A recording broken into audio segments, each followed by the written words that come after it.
Hello and welcome to Conversation Place number 14. I'm Sarah from Dance 4 and today I'm delighted to be joined by choreographer Dinis Machado and video and performance artist Donna Rutherford. We're brought together today because of your common theme of your common theme of broth and soup. Dinis, perhaps I could hand over to you. Yes. Hi. Hi, Donna. Hello, Dinis. Hi. I was very curious about when we were talking about your work, Broth, about this idea that if I understood well, that somehow this broth thing is in several ways medium to get in touch with these people that you relate in your work. That in this case it's like older people, and I'm very curious on this idea of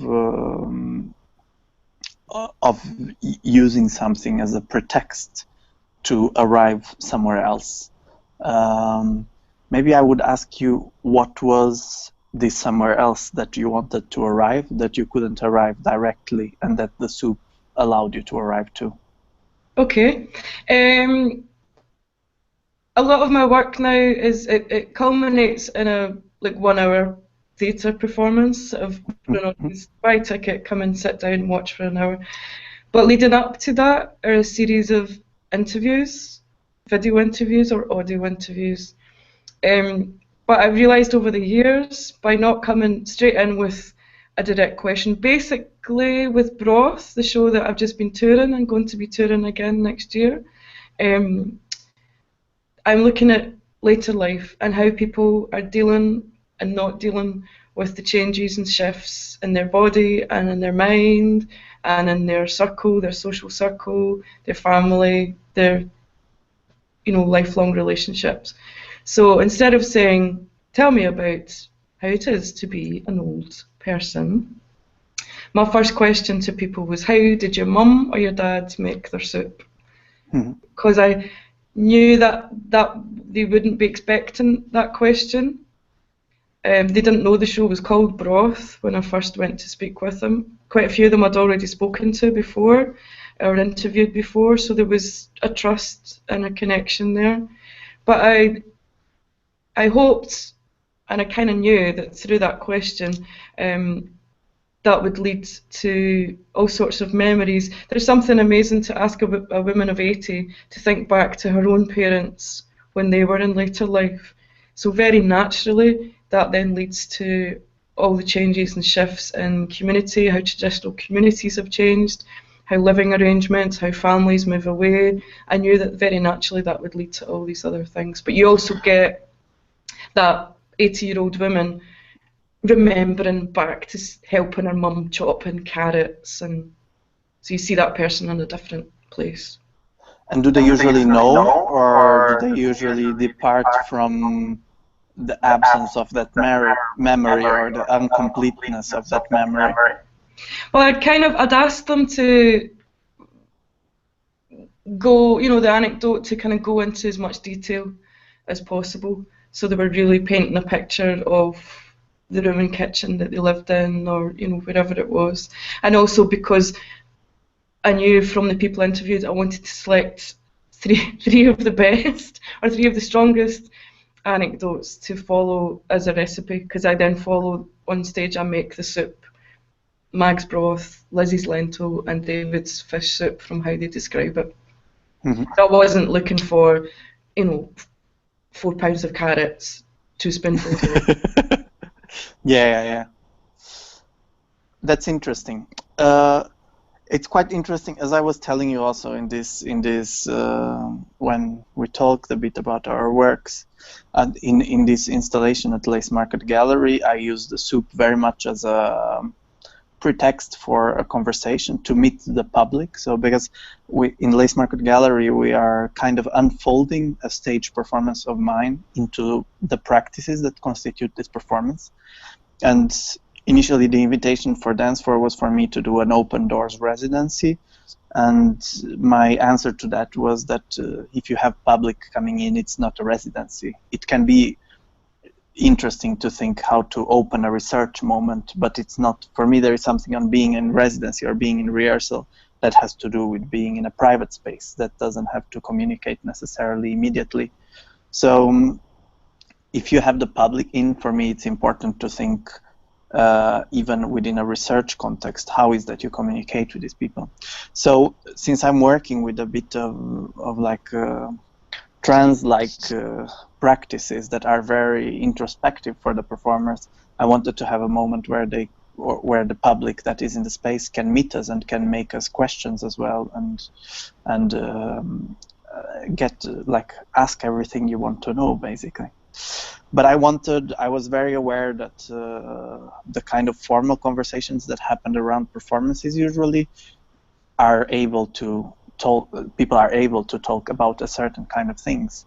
And I was very curious about this kind of aimlessness of lunchtime, of the lunchtime of a rehearsal, where you can ask each other questions on a very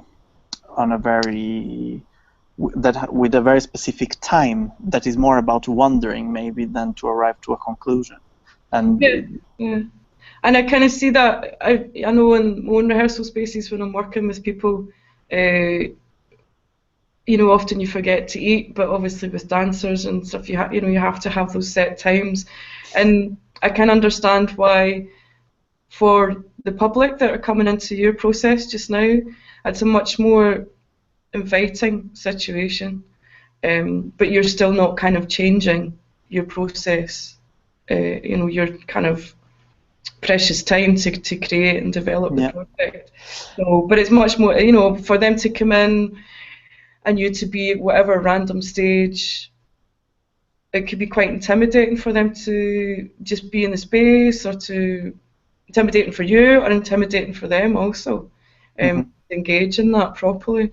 So, but they can come in when we have different practices that we are engaging throughout the day, and there's lots of moments in the day where we are just on the space, busy with the practices that we are developing, and then there is this moment at lunchtime that they can join us for lunch and talk with us and make their questions. But so for me, it's interesting how this structures the day as well. No, that is how suddenly different frames allow you to have different moments and different protocols of relations throughout the day. What is kind of interesting. Yeah, the thing with the broth piece, also each show, so the show is 60 minutes exactly, and the soup is made by the end. Then I invite the audience to come on stage, and also have to kind of get some volunteers to help serve the soup. So in those kind of 5-10 minutes of getting the soup out to everyone, people asking what kind they want, taking the soup to other people, there's a wonderful, very natural kind of milling around and discussion, and obviously the smells and the tastes are triggering memories, so other people are saying this is exactly as my gran made her soup, or my gran's soup is more salty than this, or you know, all these kind of questions. So there's a nice natural informal situation, and then I'll lead it into ask people to kind of sit back down at the front of the space, and lead into a kind of 15-minute informal discussion around some of the issues in the piece. So people are much more relaxed, because sometimes these post-show discussions can be really quite toe-curling and quite awkward. So there's a very natural flow into people sharing their own anecdotes and also their thoughts and concerns about older age. So that whole, you know, the whole hour and a half of that process very much involves them, which has been great. I think there is something also that interests me here, more in terms of if in a way this soup is a kind of parasite element in the dramaturgy of the work, or it's something that is not directly related with the performance that I'm working, is more a device for this moment in the gallery, this kind of open research moment. It's kind of interesting for me to think it as a systematic approach of myself. the sense that I'm very interested on this element of mediation. And there, as a very strict choreographic practice, on my work, I'm always working on the work on the shape of movement as something that is not an end in itself. So as something that contains something that is much more intangible or difficult to frame, difficult to say, difficult to read, something that is very often a very abstract universe of the performers.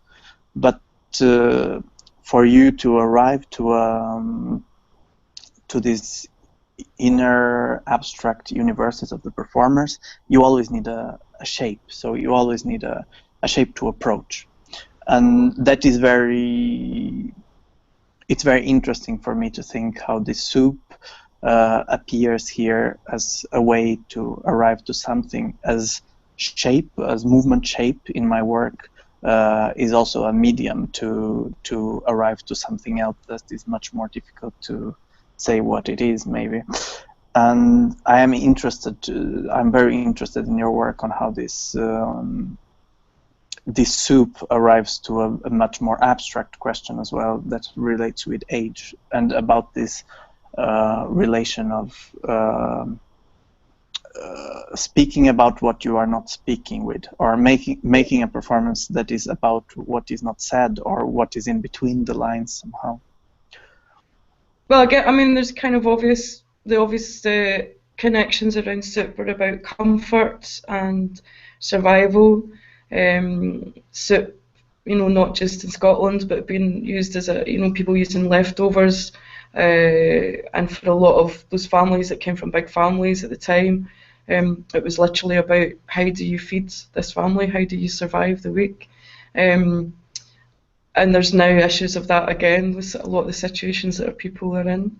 The comfort thing, the caring, the love that you share through food, and how that has shifted also. A lot of the piece is about how life for a lot of older people gets smaller, their worlds get smaller, their mobility changes, that becomes limited, they maybe can't go as far, they get to the end of the garden, they get to being in just one room, in one bed. They lose people, so their social circle's getting smaller, they lose their partner, their life is smaller, their confidence goes.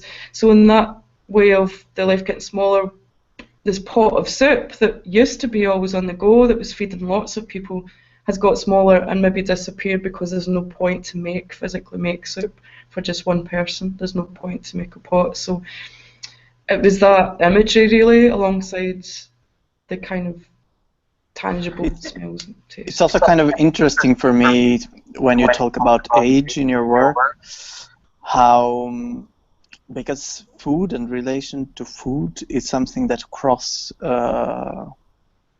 it's something that crosses the life of everyone in a way. So it's like, you can adapt hobbies and left hobbies with age. Like you can have a practice that you do for 5 years in your life and then you abandon it, you never do it. But with food, you always have a relation with it. It's something that always exists in your life, although you can have also different relations with it.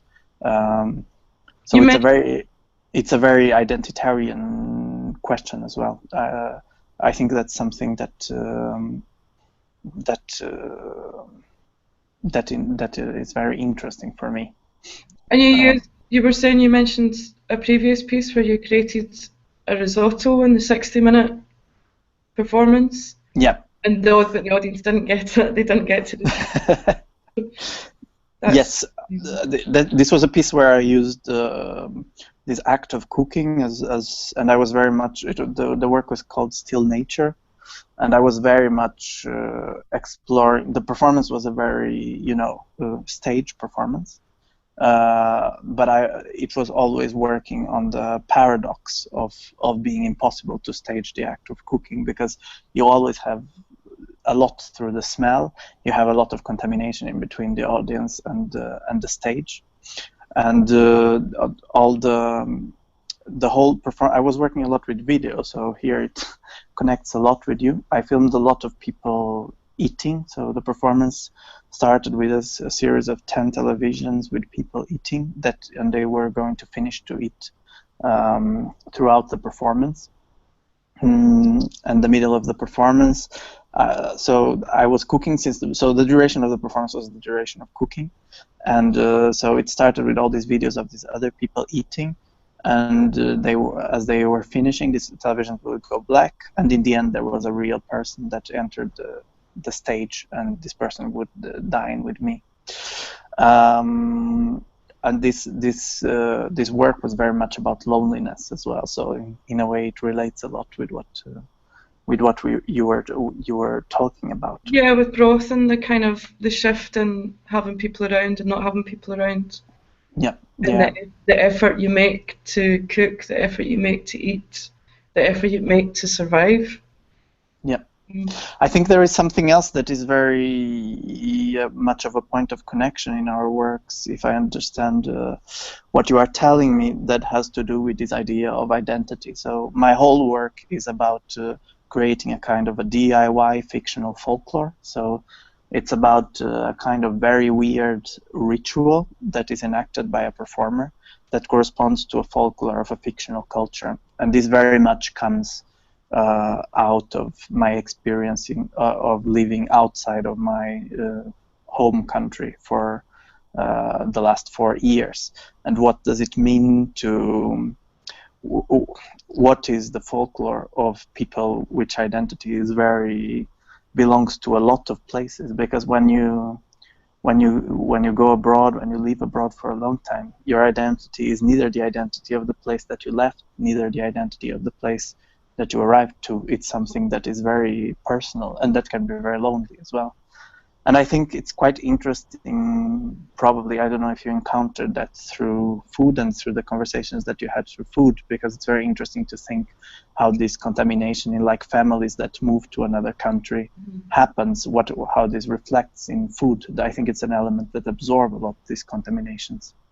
Yeah, but I guess with broth there was lots of, because I lived 10 years or so away from Scotland as well, and being back, there was a lot of cliches come up about later life and about shift and change in relationships, but at the same time the way I structure my work is still coming from a kind of more devised, more performance background, quite an unusual background. So, but when you're using very clear ties in with food and eating, you can really make that work much more accessible, I believe. But you're still using, your own methods, your own developed methods. Well, But thank you very much, Donna. Fascinating conversation, and I'm going to ring time on it now because it probably is time for dinner. So I just want to thank you and wish you bon appetit. Goodbye. Thanks so much. Obrigada, Dinis. Oh, I'll maybe thanks. see you in real life one day. Yes, in real. Have a nice day. Bye.